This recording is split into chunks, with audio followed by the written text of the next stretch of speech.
దయచేసి గమనించండి. నోట్లోంచి విడవబడినటువంటి మాట, విల్లులో నుంచి బయటికి వెళ్ళినటువంటి బాణం తిరిగి రావడం సాధ్యము కాదు. అది చేయాల్సిన గాయం మాత్రం ఖచ్చితంగా చేసేస్తుంది.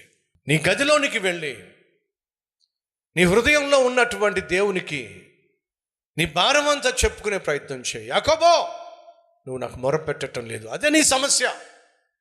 సమస్యలు తీరటం లేదు, కష్టాలు తీరటం లేదు, కరువు నన్ను విడిచిపెట్టడం లేదు, కాలం కలిసి రావటం లేదు, ఏదేదో చెప్తున్నావు. కానీ సమస్య ఏమిటంటే నువ్వు దేవుని దగ్గరకు వెళ్ళి ఏకాంతంగా ముఖాముఖిగా దేవునితో నువ్వు ప్రార్థన చేయట్లా. నా దేవుడు నా ముందున్నాడో, నా ముందు కూర్చున్నాడో అని నువ్వు ప్రార్థన చేసే అలవాటు కానీ ఆనవాయితీ కానీ ఇప్పటిదాకా నువ్వు ఏర్పరచుకోవాలా. చెప్పే జ్ఞాపకం ఉందా? ఒక కుర్రవాడు రక్షించబడినప్పుడు పాస్టర్ గారు అతన్ని పిలిచి ఒక మాట చెప్పాడు. అతను 60-70 సంవత్సరాల వయసు, హాస్పిటల్లో ఉన్నాడు. హాస్పిటల్లో ఉంటే తన బెడ్ పక్కనే ఒక కుర్చీ ఉంది. సాధారణంగా మనం హాస్పిటల్కి వెళ్ళామనుకోండి, సాధారణంగా బెడ్ పక్కన కుర్చీ ఉండదు. ఎవరైనా పెద్దవాళ్ళు వస్తే పక్కన కూర్చొని మాట్లాడడానికి, 4 ఆదరణకరమైన మాటలు చెప్పడానికి కాబట్టి కుర్చీ వేస్తాం. మనం పక్కన కూర్చొని భుజం తడుతూనో చేయి తీసుకునో ఆదరణతో మాట్లాడుతూ ఉంటారు, ధైర్యపరుస్తారు. ఎవరయ్యా అంటే అతనికి బహు దగ్గరగా ఉండేవాళ్ళు కావచ్చు, లేదా ఎంతో కొంత హోదాలో ఉన్నటువంటి వారు కావచ్చు. వచ్చినప్పుడు సాధారణంగా చైరేసి కూర్చోబెడతాం. ఈ పెద్ద ఆయన పక్కన చైరు ఉంది.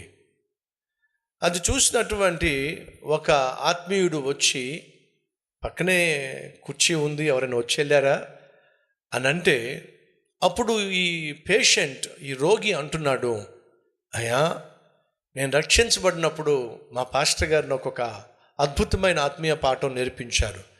ఏమిటి ఆ ఆత్మీయ పాఠం అని అంటే, ఏం లేదు, నువ్వు ప్రార్థన చేసినప్పుడు నీ ఎదురుగుండా ఒక కుర్చీ వేసుకో, ఆ కుర్చీ ఎదుట మోకరించు. ప్రభువా, నీకోసం నేను కుర్చీ వేశానయ్యా, వచ్చి కుర్చీలో ఆసనుడు కానాయనా అని చెప్పి, కుర్చీలో ప్రభు కూర్చున్నాడు అనేటటువంటి సంపూర్ణ నమ్మకం కలిగి, అంటే కుర్చీని పూజించమని కానీ కుర్చీకి నమస్కారం పెట్టమని కాదు సుమా, ఆ కుర్చీలో ప్రభు కూర్చున్నాడు అనే నమ్మకంతో అక్కడ నువ్వు మోకరించి ప్రార్థన చేయి.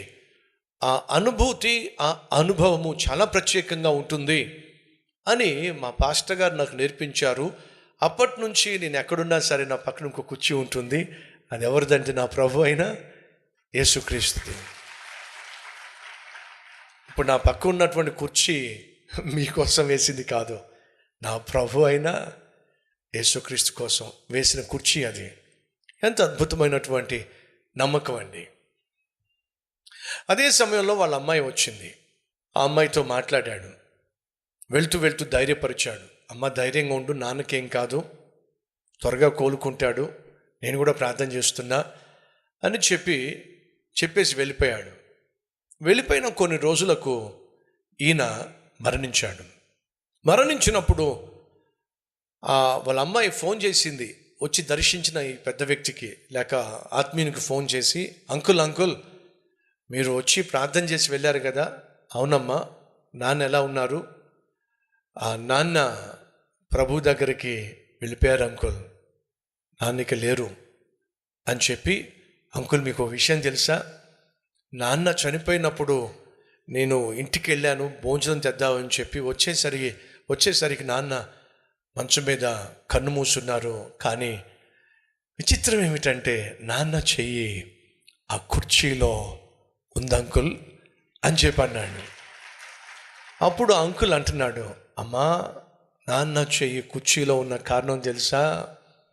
మీ నాన్న మరణిస్తున్నప్పుడు నాన్న చెయ్యి తీసుకెళ్ళి యేసయ్య చేతిలో పెట్టాడు.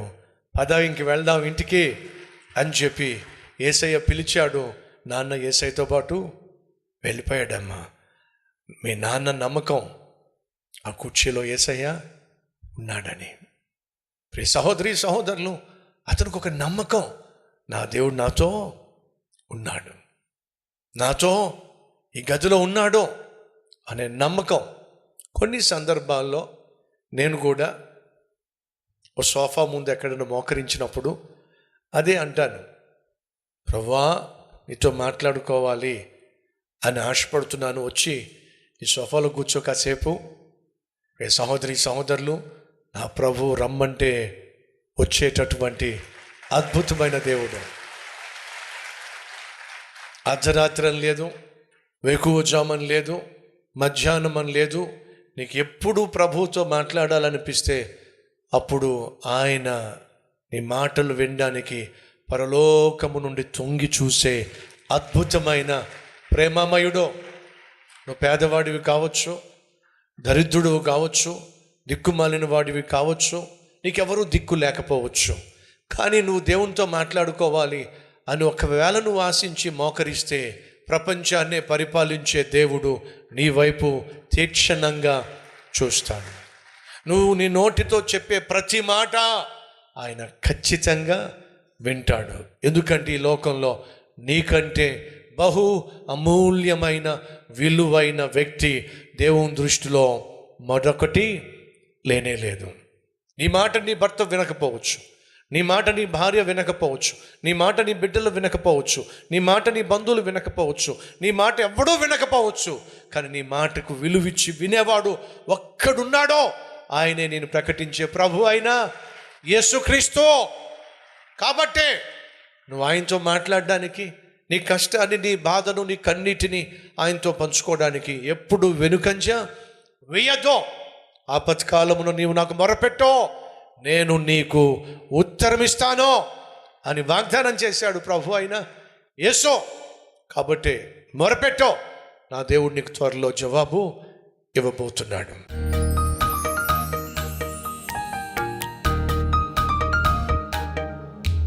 మహాపరిశుద్ధుడు అయిన ప్రేమ కలిగిన తండ్రి, నువ్వు నన్ను మమ్ములను ప్రాణంగా ప్రేమించావు.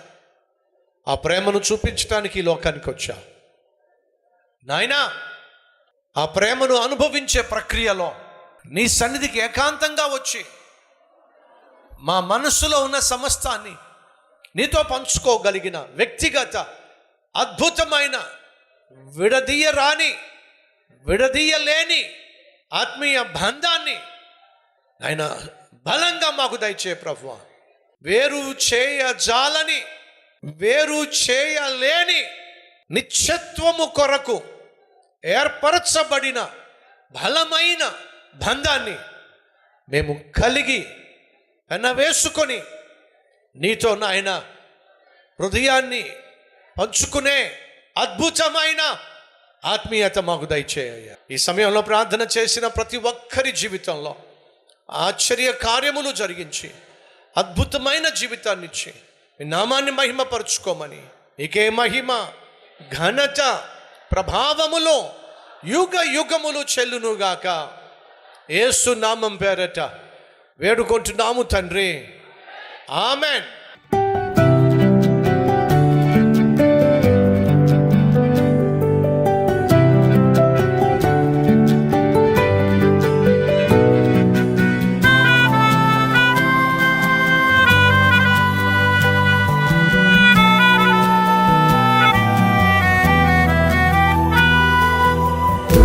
సందేశం మీకు ఆశీర్వాదకరంగా ఉంటే లైక్ చేయండి, అలాగే సబ్స్క్రైబ్ చేయండి. అంతేకాకుండా కామెంట్ పెట్టండి, 10 మందికి షేర్ చేయమని మనం చేస్తూ రేపు మళ్ళీ కలుసుకుందాం.